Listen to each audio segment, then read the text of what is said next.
Hello students, Jai Hind everyone. I hope all are fine. Chapter 5 in Civics, Judiciary. Constitution में हमने separation of power पढ़ा था. Separation of power में legislatures, executive और judiciary पढ़ा था. तो judiciary means organ of government which safeguard our rights. तो जितने भी हमारे राइट्स हैं, डिफरेंट टाइप्स ऑफ राइट्स पढ़े थे हमने कॉन्स्टिट्यूशन में, तो उनको सेफ गार्ड करता है. राइट कौन से थे? Right to equality, right to freedom, right against exploitations, right to freedom of religion, culture and educational right, right to constitutional remedies. Different types of rights थे, उन्हें सेव करता है.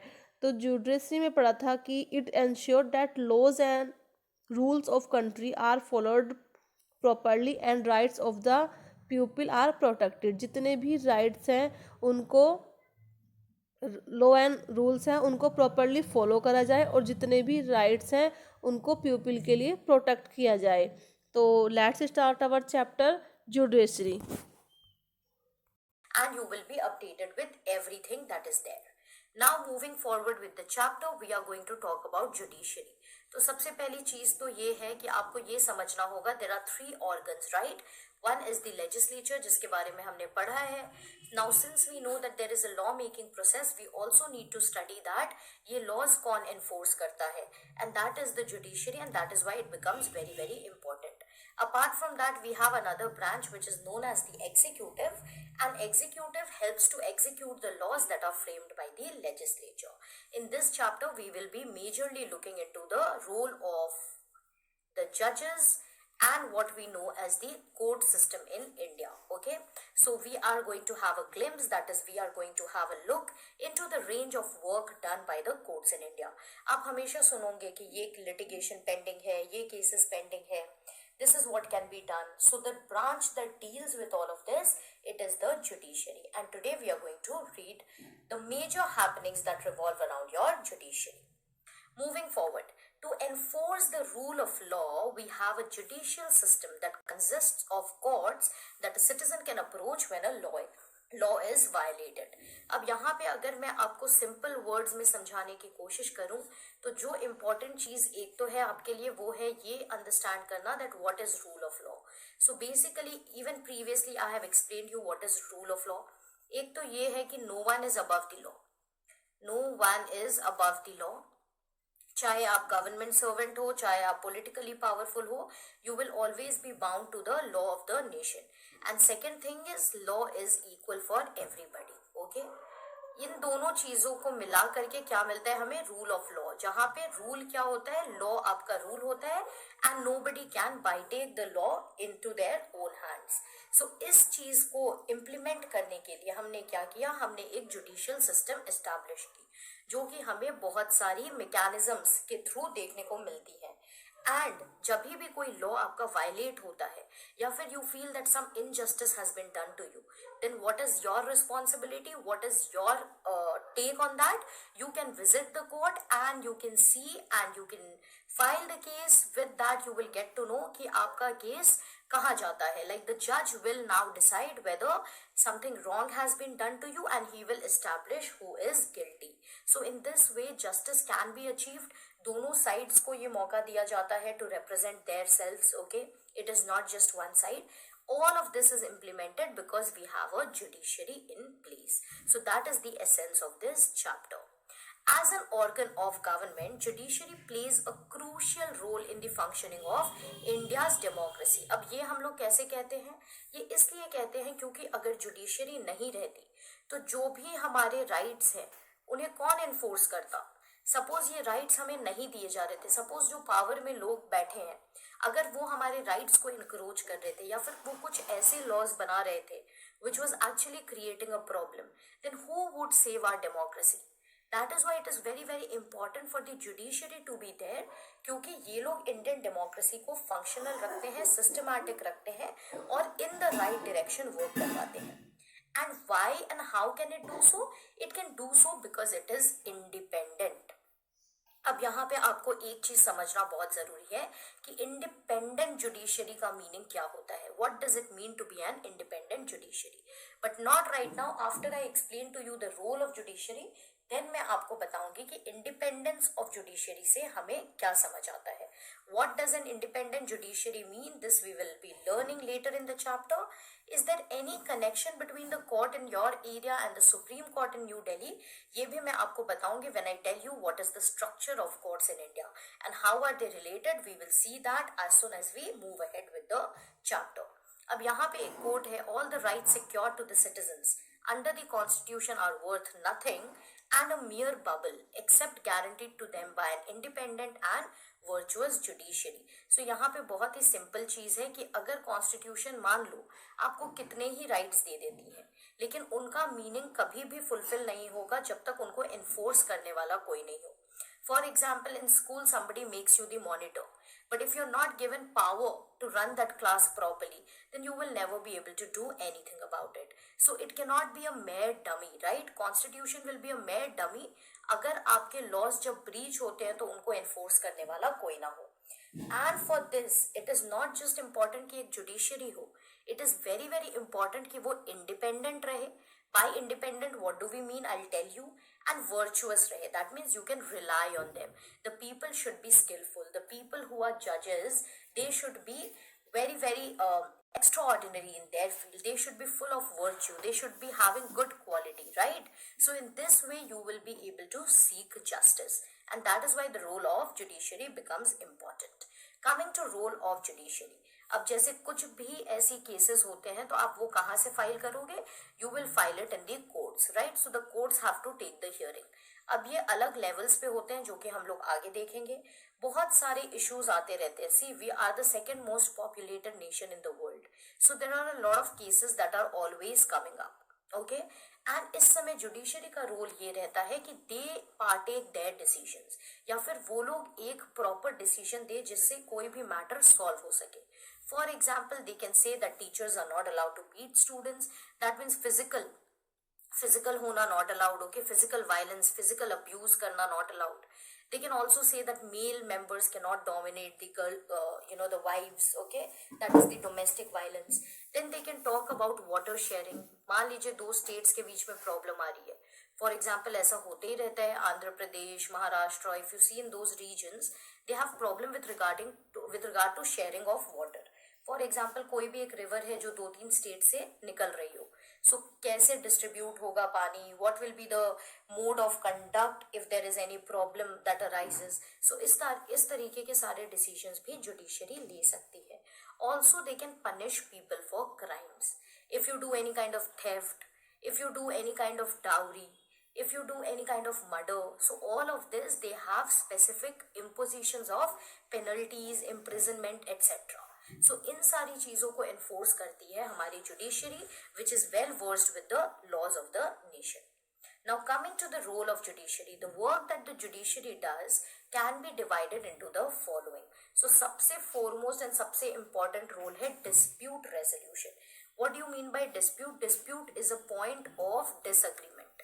अगर हम लोग दोनों किसी भी चीज में disagree कर रहे हैं एंड उसके बेसिस पे कोई एक फाइट या फिर कोई एक डिसएग्रीमेंट से मतलब बात ना बने, कोऑपरेशन नहीं हो, सो उसको एक डिस्प्यूट कहेंगे. सो इनको रिजॉल्व करना is the duty of the judiciary. It provides a mechanism for dispute resolution between the centre and states, between 2 different states, और between even central and state governments, और या फिर स्टेट एंड लोकल. तो इस तरीके से कोई भी डिस्प्यूट्स होते हैं तो we can approach the judiciary and it tries to resolve it. Between citizens and government भी कुछ अगर होता है तो वो भी ये लोग करते हैं. अब इनके लिए मेथड्स बहुत अलग अलग होते हैं. एक हो जाता है कि आप लोक अदालत के पास भी जा सकते हो, which is not a part of the exact judiciary, लेकिन उनके बर्डन को रिड्यूस करने के लिए हमने ये एस्टैब्लिश किया है. Apart from that you have arbitration, reconciliation, जहाँ पे लोग अपने बीच में ही उस ग्रीवांस को रिड्रेस कर लेते हैं. But if nothing works then you approach the courts, file the cases and legal action लेकर के वो लोग आपके डिस्प्यूट को रिजॉल्व करते हैं. Moving to the next role which is a very very important role. ये क्वेश्चन आपको डेफिनेटली पूछा जा सकता है that what is meant by judicial review. So judicial review का मीनिंग कुछ नहीं बट ये होता है that it is the final interpreter of the constitution. What do you understand by that? Constitution में कुछ राइट्स लेड डाउन है, right, for all the people. अब जब ये राइट्स वायलेट होती है या फिर कॉन्स्टिट्यूशन के जो फंडामेंटल प्रिंसिपल्स हैं उनको अगर लेजिस्लेचर ब्रीच करती है, that means if it makes laws without keeping an eye on the constitution, for example constitution में इक्वालिटी की बात की गई है, मान लो लेजिस्लेचर कोई ऐसा लॉ लाता है जिससे मेजॉरिटी को बेनिफिट मिल रहा हो और माइनॉरिटी को नहीं, सो जुडिशरी के पास पावर होगी कि वो कॉन्स्टिट्यूशन के वैल्यूज को अपहोल्ड कर सके. So that means it can strike down the laws that are passed which are in violation of the constitution. यहाँ पे मेंशन किया गया है बेसिक स्ट्रक्चर का, तो मैं ये आपको बता देती हूँ, ये जो बेसिक स्ट्रक्चर है ये बेसिकली कोर्ट के इंटरप्रिटेशन से ही आया है. It is not something that was intrinsically there in the constitution. It was not mentioned कि this points are the basic structure. But judiciary ने कुछ पॉइंट्स को एक बेसिक स्ट्रक्चर बना दिए जो इट फील्स कि it's very very necessary for the smooth functioning of Indian democracy. अगर उन बेसिक स्ट्रक्चर के वायलेशन में कुछ भी लॉज बनते हैं तो with the power of judicial review and being the final interpreter of the constitution, judiciary उनको स्ट्राइक कर देगी. सो इसी पावर को जुडिशियल रिव्यू कहते हैं. मतलब आप जुडिशियली किसी चीज को रिव्यू कर रहे हो. यहाँ पे आप किस चीज को रिव्यू कर रहे हो? जो लॉ ऑलरेडी बन गई लेजिस्लेचर द्वारा. वहां पे अब जजेस को लगा कि नहीं भाई ये तो डेमोक्रेसी के लिए सही नहीं है, तो वो लोग अपनी पावर को इस्टेब्लिश करेंगे, जुडिशियल रिव्यू को इन्वोक करेंगे and they will say that this law is not according to the principles of the constitution, it is ultra vires and that is why they will say that this law will not be acceptable. So इस तरीके से वो लोग legislature पे भी control रख सकते हैं if it goes against the constitution and the nation. Moving to point 3, that is the point 3 role of the judiciary, upholding law and enforcing fundamental rights. अब मान लीजिए आपको एक बहुत बेसिक चीज है, हेलमेट पहन के you have to ride, okay? You can't drink and drive, for example. If there was no judiciary, if there was nobody to uphold the law, if there was nobody to enforce it, would we be scared? हमें तो यही पता रहता कि nobody will be able to find out any solution for this. लेकिन in these cases, even they can do it, and even a citizen who feels that if there is any law that is being violated और if their fundamental rights are being violated, तो वो लोग courts को approach कर सकते हैं. तो यहाँ पे भी जुडिशरी की रोल हो जाती है कि वो आपके फंडामेंटल राइट्स को इंटैक्ट रखे और बाकी जो भी लॉज बनाए गए हैं नेशन में उनको भी एनफोर्स करे. So this is another important rule. For example courts ने रूल किया कि आर्टिकल 21 ये एक फंडामेंटल राइट टू लाइफ है, right, life and personal liberty. So यहाँ पे कोर्ट ने बहुत बार इंटरप्रिटेशंस के द्वारा इसके डेफिनेशन को एक्सपैंड किया है. फॉर एग्जाम्पल अब इसमें राइट टू हेल्थ भी इंक्लूड कर दिया है, राइट टू फूड भी इंक्लूड कर दिया है, because they feel that if all of this things are not there then automatically आपकी राइट टू लिव इनवैलिड हो जाती है. राइट टू लाइफ उतनी सही नहीं रहती if you do not have the right to health, right to food etcetera. So interpretations के द्वारा कोर्ट्स हमेशा डेफिनेशंस को मैक्सिमाइज कर सकते हैं and that is how they enforce your fundamental rights. Okay, coming to the apex institution of judiciary which is the supreme court. ये कब establish हुआ था? ये रिपब्लिक डे के दिन इस्टेब्लिश हुआ था, which is 26 January 1950. This was the day when India became a republic and we also celebrate our Republic Day on this very same day. So this is the date, okay? Prior to this क्या था? इनका एक predecessor था. The name was not Supreme Court of India, it was Federal Court of India. 1937 से 1949 तक हम इसे federal court of India के नाम से जानते थे. एंड ये पहले कहाँ था? ये parliament house chamber of princes वहां पे लोकेटेड था. But now it is present in New Delhi on Mathura road since 1958. Okay, so this is all about the supreme court. When did it come into being and where is it presently located? It is one of the topmost courts in India. The major matters that cannot be heard anywhere are heard in the Supreme Court. Now we come to this. Although we often hear of rich and powerful people in India trying to influence the judicial process, the Indian Constitution protects against this kind of situation by providing for independence of judiciary. तो हमने एक बहुत ही important characteristic की बात की judiciary की, which is what? Which is its independence. So what do you mean by independence? कि कोई भी पावरफुल लोग हो या फिर कोई भी रिच इंसान हो या फिर कोई भी इंडस्ट्रियलिस्ट हो या फिर somebody who is the prime minister or the president who is enjoying a lot of power in the nation, वो लोग अपने विम्स एंड फैंसीज के द्वारा कोर्ट्स को ट्वीक नहीं कर सके. So that means it is independence of the judiciary कि judiciary will not be bound to anybody. No matter whether you are powerful, whether you are rich, it does not matter. Judicial independence is primary and based on that it will treat all its citizens equally. हालांकि बहुत सारे loop holes का use किया जाता है, lot of interference is there, but otherwise constitution what it provides is for the independence of judiciary, वो बहुत हद तक मेंटेन भी की जाती है. एंड जब भी ये इंक्रोचमेंट वाली सीन देखने को मिलती है, then again based on this power of independence of judiciary tries to keep itself aloof and bring out the right decisions. अब आप ये मान लो अगर इंडिपेंडेंट नहीं होते तो जो रूलिंग पार्टी है वो प्रेशराइज कर देती, राइट? एंड इस प्रेशराइजेशन के द्वारा what would have happened? The judiciary would be bound to say things in the favor of the ruling party. But that is not the case. Judiciary is independent. Nobody can influence it. And इसी independence के द्वारा courts एक बहुत ही अहम role play करती है कि किसी को भी misuse of power is not allowed. B it the legislature जो लॉज बनाते हैं या फिर जो लॉज एग्जीक्यूट करवाते हैं, वो लोग कभी भी अपने पावर को मिसयूज नहीं कर सकते हैं, because there is another organ of government which is the judiciary. And this is also ensured by separation of powers. तो पहले मैंने आपको बताया था in three, legislature, executive and judiciary, ये जो थ्री ऑर्गन्स हैं, इनके सबके स्पीयर्स ऑफ इन्फ्लुएंस अलग अलग है. ये लोग एक दूसरे के वर्किंग्स में कभी भी इंटरफियर नहीं करते हैं. They have separate powers, but when there are clashes then the judiciary can intervene and see and implement the right laws that are there in the nation. So courts government के under नहीं है and they do not act on their behalf. अगर ऐसा होता तो मैंने आपको above में बता दिया that they would have to favour the ruling party. अगर वो लोग गलत भी कर रहे हों, लॉज ब्रेक भी कर रहे हों, तब भी उनको इनके फेवर में बात करनी पड़ती, and that would not ensure a smooth democracy. That is why courts in India have their own separate powers and are independent from the other organs of government.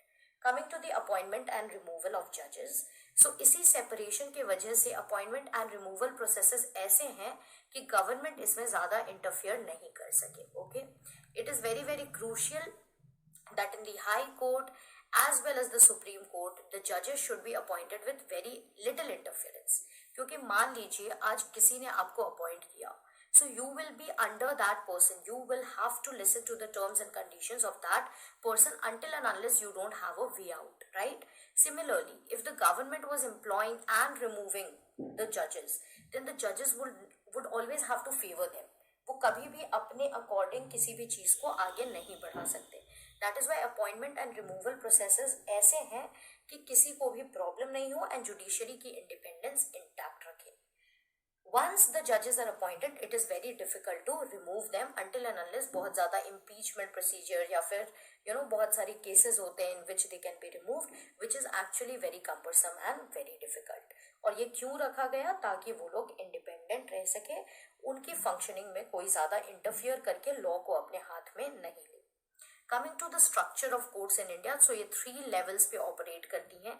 सबसे नीचे है सबॉर्डिनेट और डिस्ट्रिक्ट कोर्ट्स, जो कि हर area में देखने को मिलती है, हर डिस्ट्रिक्ट में या फिर तहसील लेवल कह लो. इसे टाउन्स में भी देखने को मिलते हैं.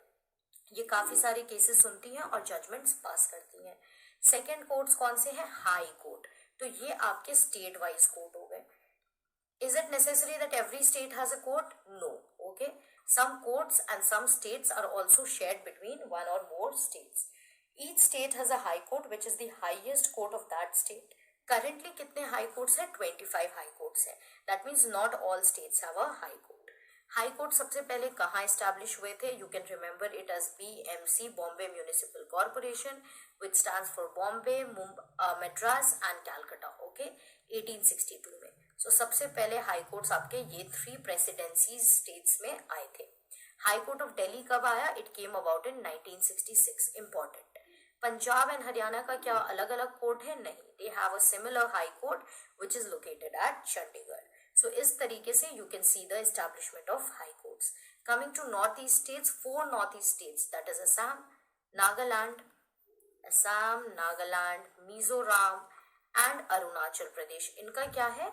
इनके कॉमन हाई कोर्ट है. कहाँ पे? गुवाहाटी में. Where is Guwahati? Guwahati is the capital of Assam. And Guwahati court का एक ब्रांच है एजोल में which is at Mizoram, right. So इस तरीके से बहुत सारी स्टेट्स एक कॉमन हाई कोर्ट को शेयर भी करते हैं। तो उन स्टेट्स में जब कोई भी प्रॉब्लम्स होती है they can approach the common high court. 2019 latest that is Andhra Pradesh and Telangana, इनके सेपरेट हो गए हाई कोर्ट्स क्योंकि इनके स्टेट्स भी अलग हो गए और इन्होंने अलग अलग हाई कोर्ट्स अपने एस्टैब्लिश कर लिए। Moving to appellate power. What is the meaning of appellate power? Have you heard of the power of appeal? मान लीजिए एक क्रिकेट मैच आप देख रहे हो, राइट। अपील करते हैं वो लोग, they appeal that the player is out. For example the player is given out by the umpire, by the main umpire on ground, but the player को लगता है कि no we are not out, तो उनको एक review मिलता है ना। they have this power of review where it goes to the third umpire and then they tell you whether it is correct or not. वो लोग कभी कभी रिवर्स भी कर देते हैं डिसीजन को। So it is exactly the same thing कि मान लीजिए आपने सबऑर्डिनेट कोर्ट में अपने केस को रखा, लेकिन यहाँ से जो जजमेंट आई you are not satisfied with that, आपको लग रहा है कि आपके साथ नाइंसाफी हुई है, you can move to the high court. That means you can appeal with the same case to the High Court. Similarly, you can appeal to the Supreme Court. इसमें बहुत सारे cases होते हैं, but based on this appellate power, you can go to the higher bodies if you feel that the judgment passed by the lower court is not fair. Okay, and this was established in one case, which is State of Delhi Administration versus Lakshman Kumar and others. आपको case के details में नहीं जाने हैं, but आपको ये नाम याद रखना है कि this is the case that established the appellate power in the Indian judiciary system. Now when we are talking about the judiciary, it is very important for us to analyze the difference between criminal law and civil law. So what is the difference? Criminal law में वो सारे offences आते हैं जिनको law एक offence की तरह define करता है।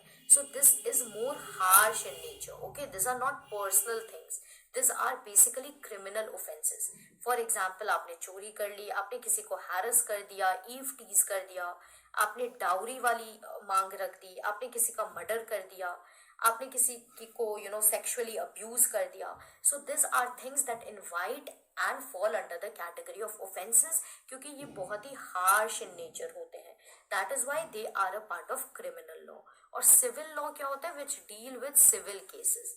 सिविल मतलब लोगों के बीच के केसेस। ये ज्यादातर इन तरीके के ऑफेंसेस नहीं होते हैं जहां पे बहुत ज्यादा किसी को एक एक्सीडेंटल हैपनिंग से गुजरना पड़ रहा हो। So it deals with any harm और injury to the rights of individuals. किसी के राइट्स अगर लिए गए हों तो that will fall under civil law. For example disputes relating to sale of land, अगर कोई भी रेंट इशू आ गए, डिवोर्स केसेस आ गए, personal, something that is more personal in nature will be a part of your civil law, and something that has a larger ramification, that will be a part of your criminal law. Next difference is if found guilty, अगर आपने कोई एक criminal conduct किया है and then the court establishes you as guilty, that means आप accused बन जाते हो, तो आपको या तो जेल भेजा जाएगा which is imprisonment, या फिर आपको फाइन भी किया जा सकता है based on the law regarding that offense, laws regarding that offense, right? जो भी लॉ प्रिवेल कर रही है कि इस केस में इस तरीके की पनिशमेंट मिलेगी, that can be given. Under civil law what it is, यहाँ पे आपको सिर्फ स्पेसिफिक रिलीफ मिलती है। यहाँ पे it is not about imprisonment, okay, यहाँ पे it is not also about fine, it is about specific relief. So specific relief किस में मिलती है? सिविल लॉ में। For example landlord and tenant में कोई इशू हो गया, कोर्ट ये कह सकती है कि आपको ये फ्लैट वेकेट करना पड़ेगा एंड जितने भी दिनों का पेंडिंग रेंट है यू हैव टू पे टू द इंडिविजुअल। क्योंकि यहाँ पे क्या हो रहा है, यहाँ पे जो टेनेंट है उसने कुछ गलती की है, तो लैंडलॉर्ड जो है उनको लॉस हो सकता है, उनको हार्म पहुंचा जा सकता है। So that is why by the process of civil law this kind of cases are dealt with. Moving next, identify the branch of law. Now that we have spoken about criminal and civil law, a group of girls are persistently harassed by a group of boys while walking to school. So automatically based on the previous example, you can understand that this will fall under a criminal offense, okay? It has a larger ramification. A tenant who is being forced to move out files a case in court against the landlord. So ये थोड़ा सा personal type का law है and nature है and offence है, so it will come under civil law. Moving forward, does everyone have access to courts? This is a very very important thing. क्या सब कोई कोर्ट जा सकते हैं? Ma'am, if I'm poor, can I go? Ma'am, if I'm a girl, can I go? Or if I'm rich, do I have equal justice that I can seek? या फिर मुझे कुछ benefits मिलेंगे? No, that is not the case. Be it any citizen of India, if you are a citizen, you have the equal right to approach the courts. So in principle तो ये वाली right दी गई है कि कोई भी citizen of India वो courts को approach कर सकते हैं. अगर आपको किसी भी चीज के regarding justice चाहिए, you can approach the courts. But in reality क्या ऐसा होता है? Real scenario में ऐसा नहीं होता है, because litigation is expensive. Okay? इसमें बहुत ज़्यादा प्रोसेस होती है. पहली बात, लॉयर हायर करना, बहुत सारे डिटेल्स एंड डॉक्यूमेंटेशन देखना, plus it is very very time taking. So इन सारे रीजंस को कंसिडर करते हुए बहुत लोग जस्टिस का रूट नहीं लेते, despite facing a lot of problems. So real scenario is like this. लेकिन इसमें भी बहुत सारे कॉन्स्टिट्यूशनल प्रोविजंस हैं. मान लीजिए कोई पुअर इंसान है, so constitution provides that the government has to provide the person with a lawyer if they want to represent their case. So इस तरह के provisions हैं, but in real scenario justice is available for everybody, but a vast majority of people are not able to have it available for themselves because of the situations. Legal procedures में बहुत ज़्यादा money की ज़रूरत होती है. As I told you, paperwork चाहिए होता है. Also it takes up a lot of time, and that is why the justice for all वाली real time scenario is far from true. लेकिन क्या कॉन्स्टिट्यूशन प्रोवाइड करती है? यस, डेफिनेटली प्रोवाइड करती है. It provides for equality of justice for everybody.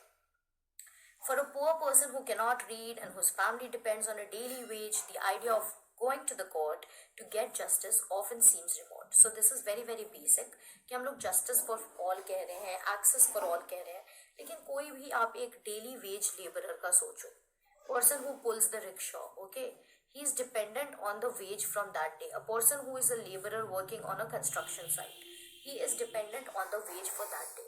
अगर वो लोग ये छोड़ करके कोर्ट में केसेस लड़ने लग जाए, so they will not have enough money to run their families. That is why in real time scenario access to justice is very very meek, जहाँ पे सब कोई इसको नहीं पा सकते. It is very very difficult.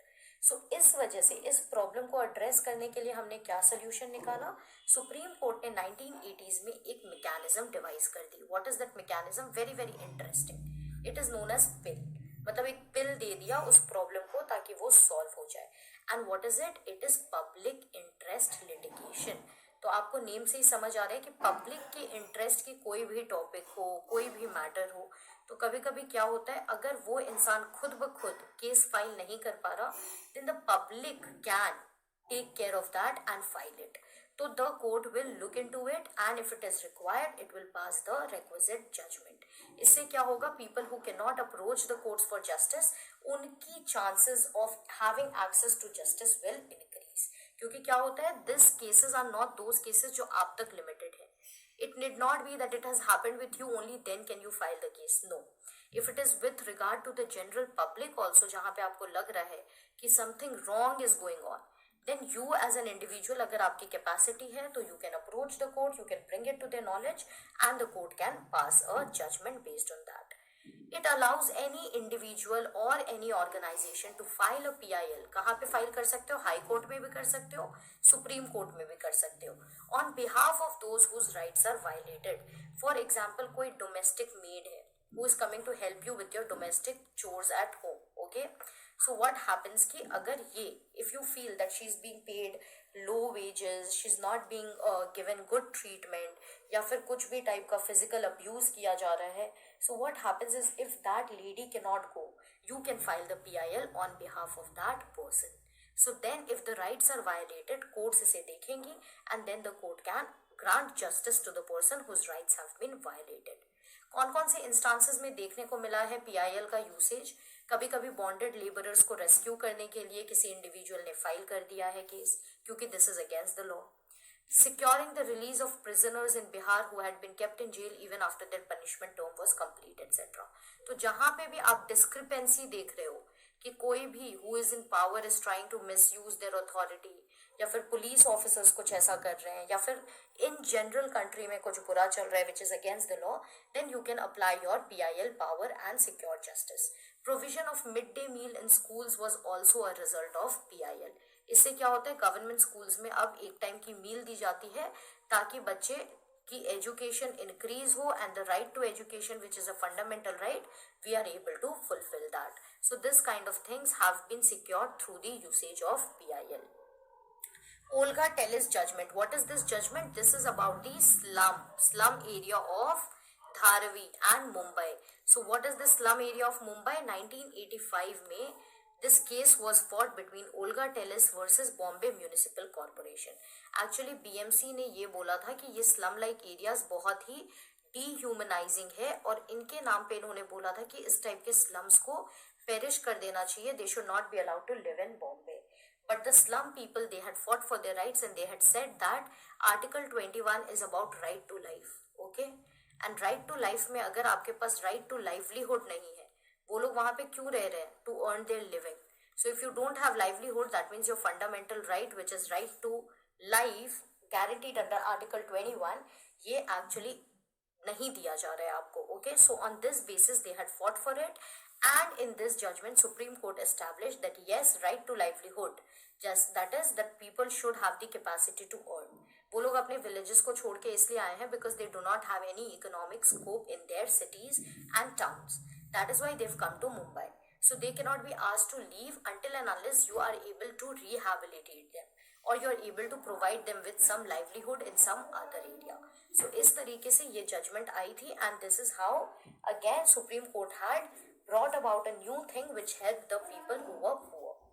Justice delayed is justice denied. एक और जो major case we see in India is about the pendency. So क्या है, cases बहुत सारे हैं, judges का strength बहुत low है, that is why काफी सारे cases pending रह जाते हैं और कई सालों तक चलते रहते हैं. In fact, you will see that 1920s में suppose कोई case हुआ था तो 1950s में judgment आती है. Similarly, 2000 में if you filed a case, 2020 तक you are still having the hearings. So this way common person's access to justice बहुत कम हो जाती है जब आप उसको डिले कर देते हो, क्योंकि जब यहाँ पे आपको चाहिए 2000 में you have faced something, 2020 में you are getting the judgment, almost the entire life has passed away. So that is why this is as equivalent to not having justice at all. So this is also one issue that is there with the Indian justice system. Strength of judges in comparison to the number of litigation cases is abnormally low. What do you mean? Law nahi, this will be low. Okay, so please correct this. Strength of judges matlab number of judges. Okay, strength of students in the class, that means number. So number of judges बहुत कम है लेकिन number of cases बहुत ऊपर है. इसी वजह से क्या होता है, justice देने में बहुत delay हो जाती है. Also meting out justice is a very long process क्योंकि आप उसमें rush नहीं कर सकते हो. You have to understand the entire case and then only give your judgment. Otherwise क्या होगा कि आप कभी कभी उनको अक्यूज कर दोगे जो एक्चुअली गिल्टी नहीं थे, एंड जो गिल्टी थे उनको आप एक्विट कर दोगे. What is the meaning of equity? I will say that to you in the upcoming slide. Coming to the conclusion, this is all about the judiciary. क्या court का सिस्टम है, कैसे अपॉइंट रिमूव होते हैं, what is the power of judicial review, what do you mean by PIL, what is the role of judiciary, how is there a difference that is maintained between the three organs of government, everything we have understood. So Indian judiciary, it plays a very very crucial role in a democratic India, because democracy को uphold करने के लिए Indian judiciary has to be independent, it has to be virtuous. It also keeps a check on the powers of the executive and legislature, क्योंकि ये लोग constitution के ultra wires में कुछ भी नहीं कर सकते हैं. If they try to use their power and do things that are ultra wires to the constitution, that means against the constitution, then the judiciary will intervene through its power of judicial review and strike down that law. So it also helps to protect the fundamental rights of the citizens. With that, we come to the end of the chapter, coming to some of the important words. Meaning of acquit. It refers to the court declaring कि person is not guilty. For example, दो लोग हैं A and B. अगर ये establish हो गया court को कि B ने कुछ गलती नहीं की है तो इनको acquit कर देंगे. Acquit मतलब opposite of accuse. And suppose A को accuse कर देंगे. So that means A has committed the mistake and B has been acquitted of it. That means they have not done the mistake that was actually being tried for. To appeal मतलब आप petition को file कर सकते हैं to a higher authority, like you saw in the game of cricket. Coming to compensation, money given to make amends. अब किसी भी चीज़ की वजह से अगर किसी को इंजरी या लॉस हो जाती है तो उस चीज़ में आप कंपनसेशन देते हो. फॉर एग्जांपल आप ट्राइबल पीपल को डिस्प्लेस कर देते हो अपने एरिया से एक डैम को बिल्ड करने के लिए, तो आपको उनको रिहेबिलिटेट भी करना होगा, उनको कंपनसेशन भी प्रोवाइड करनी पड़ेगी. So for the loss that they are incurring you are giving them something in return. Eviction मतलब removal from a certain area, जैसा कि बीएमसी कह रही थी in the case of Olga Tellis, right, that the people who have left their homes have come here, they should be asked to move from there, they should be removed from there. So that is eviction. ये eviction भी tribal लोगों के साथ बहुत देखी जाती थी. Violation is basically breaking of a law or breaching any kind of fundamental rights. So that is the meaning.